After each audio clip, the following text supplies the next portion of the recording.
नमस्कार। आज आपके सामने फिर एक नए चैप्टर के साथ पेश करते हैं आज का कार्यक्रम, जिसमें बात करेंगे मांगलिक की। मांगलिक दोष क्या होता है, ये मांगलिक दोष और क्यों इतना जोर दिया जाता है इसके ऊपर। जब भी किसी के घर में कोई बच्चा पैदा होता है तो सबका ध्यान जाता है कि कहीं हमारा बच्चा मांगलिक तो नहीं है। ऐसा रीजन क्या है?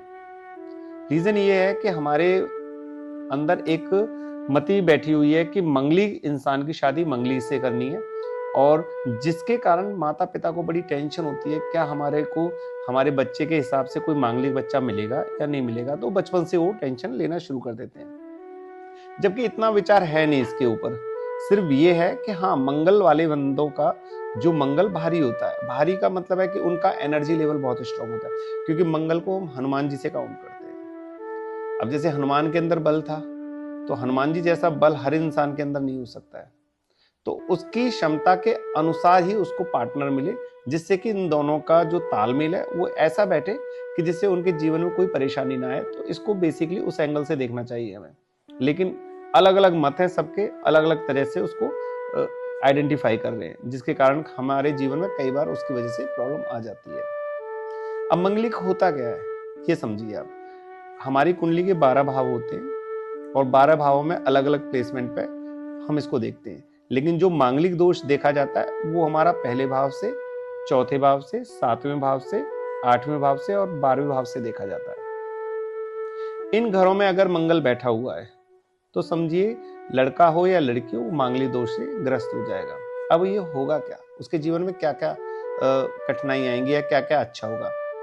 देखो, मंगल को सेनापति कहा जाता है। जब पहले भाव में मंगल बैठेगा तो सेनापति बैठा है। अब सेनापति जो पहला भाव है वो राजा की गद्दी है, या राजा के स्वभाव है, या उससे हमारा शरीर बना है। तो ऐसे इंसान में बल बहुत होगा, क्रूरता भी होगी, क्योंकि मंगल हठी है, जिद्दी है।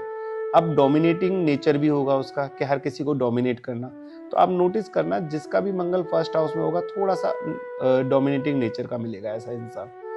अगर कोई लड़का है जिसका मंगल फर्स्ट हाउस में बैठा है, तो उसके जीवन में किसी बड़ी उम्र की लेडीज के आने की आशंका रहेगी, कि उसकी शादी या उसका अफेयर, लव अफेयर जो भी होगा, अपने से कुछ दिन बड़ी लेडीज से जरूर होने के सिम्टम्स मिलते हैं। 100% देखो कोई बात लागू नहीं होती, लेकिन अधिकतर ऐसा देखा गया है। यहीं पर अगर किसी स्त्री का मंगल यहाँ पर बैठा हुआ है, तो उसके जीवन में उससे छोटे लड़के के आने के चांसेस बन जाएंगे। क्या उसको जो भी पसंद आएगा, हो सकता है उससे उम्र में कुछ दिन छोटा या कुछ महीने बड़ा छोटा हो सकता है, कुछ साल भी छोटा हो सकता है। इस तरह से हम देखेंगे। अब यहां से हम घूमते हैं चौथे घर के लिए। चौथा घर क्या है? हमारे जीवन में सारे सुखों का घर है। चौथा घर होता किसका है? चंद्रमा का, जहाँ पूरा का पूरा चंद्रमा की मलकियत है। अब मलकियत से मतलब समझो कि आप उसका राज है। चौथे घर से हम जीवन में सारे सुख देखते हैं, कि हमारे जीवन में सुख क्या आएंगे। सब कुछ हमें चंद्रमा से मिलते हैं, फोर्थ हाउस से। मंगल अब आ गया, मंगल को अंगार का दर्जा दिया गया है, वो अंगार है। अगर अंगार को हमने पानी में डाला तो क्या होगा? अंगार बुझ जाएगा। तो उसने अपनी जो पर्सनैलिटी थी वो खो दी। अब उसने चंद्रमा को भी नष्ट करा, क्योंकि पानी में अगर आप डालोगे तो पानी भी जलेगा। पानी अगर जलेगा तो वाष्प बनेगा। तो आप किसी भी अंगार को एक गिलास पानी में डालो, तो आप देखोगे कि उसका कुछ हिस्सा घट गया होगा।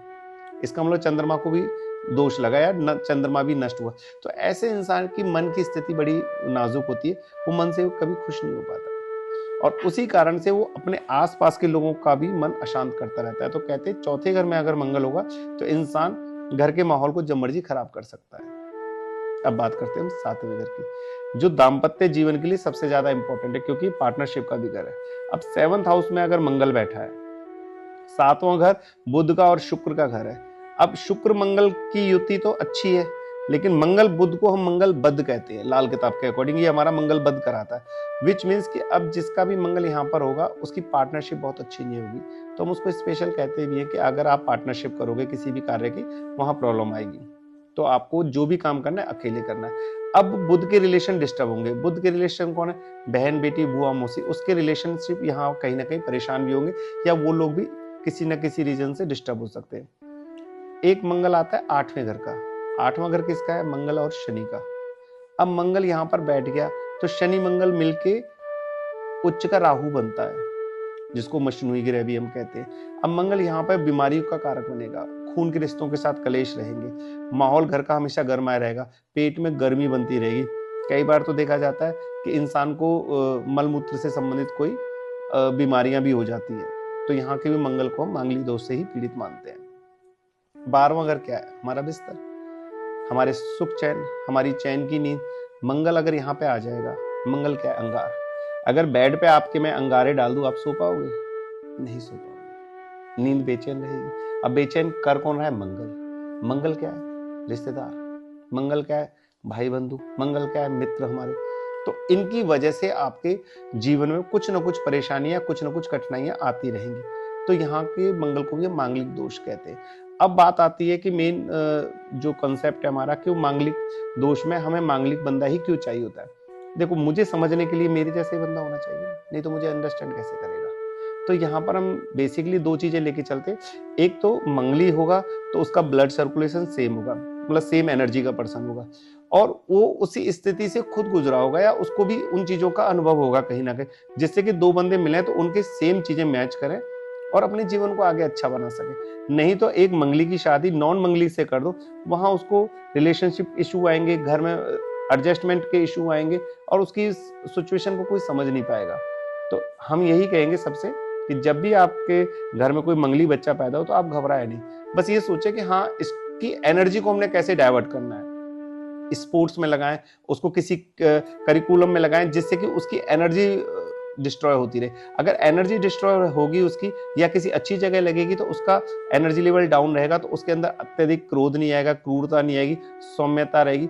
और हनुमान जी की आराधना जरूर करे ऐसा बच्चा, क्योंकि हनुमान जी मंगल के आराध्य देव है। अगर जो भी मांगली बच्चे जो हनुमान जी की सेवा करते हैं या पूजा पाठ करते हैं तो उनके जीवन में कष्ट वैसे भी नहीं आता है। तो आज के लिए इतना ही है कि मंगलिक अगर कोई बच्चा है तो उससे घबराए नहीं, सिर्फ उसकी एनर्जी को समझे कि उसको हम कैसे डाइवर्ट कर सकते हैं। मेरे हिसाब से आप समझ गए होंगे। अगर किसी को ज्यादा डिटेलिंग चाहिए तो जो मेरे स्क्रीन पर नंबर चल रहे हैं, आप उस पर कॉल कर मैसेज कर सकते हैं, तो आप आगे की भी जानकारी उससे ले सकते हैं। आज के लिए धन्यवाद, नमस्कार।